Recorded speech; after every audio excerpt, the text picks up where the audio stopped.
Uşu sambo üzrə Azərbaycan yığması Avropa çempionatını uğurla başa vurub. Baş məşqçi Elçin Eminovun rəhbərliyi altında Yunanistanın Heraklion şəhərinə yollanan komandamız 3 qızıl, 2 gümüş və 1 bürünc olmaqla 6 medal qazanıb.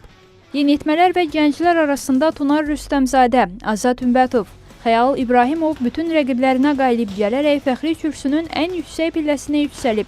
Tunar Kərimli gümüş, Mirhəsən İsmailzadə bürünc mükafata sahib çıxıb. Böyüklər arasında Yusif Azaydi gümüş medalla kifayətlənib.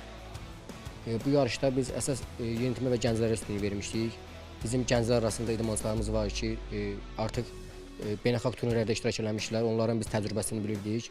Biz bir ay bundan qabaq da Yunanistanın Afina şəhərində keçirilən beynəlxalq turnirdə iştirak edib onları həmən turnirdə yoxlamışdıq və bilirik ki, həmən idmançılar da təcrübəlidirlər, bizim ölkəmizi layiqincə təmsil edə bilərlər. Avqust ayında bizi böyüklər arasında Braziliyada keçirilən dünya çempionatı gözləyir. İndəndən bizim yığma komandamız, böyüklərdən ibarət yığma komandamızın hazırlıqları məşq prosesləri davam edir və biz qarşıdakı yarışlara hazırlaşırıq. Bu yarışda mən 3 döyüş keçdim.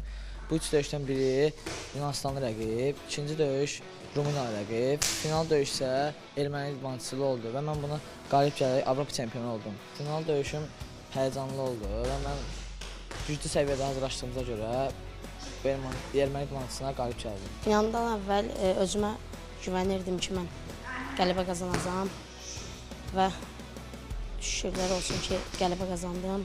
Qarşıdakı yarışlara baxırıq, hər şey əvvəldə qalıb, inşallah daha yaxşı hazırlaşıb, daha yaxşı nəticələrlə başa vuracaq. İştirakım ilk dəfə görə yaxşıdır.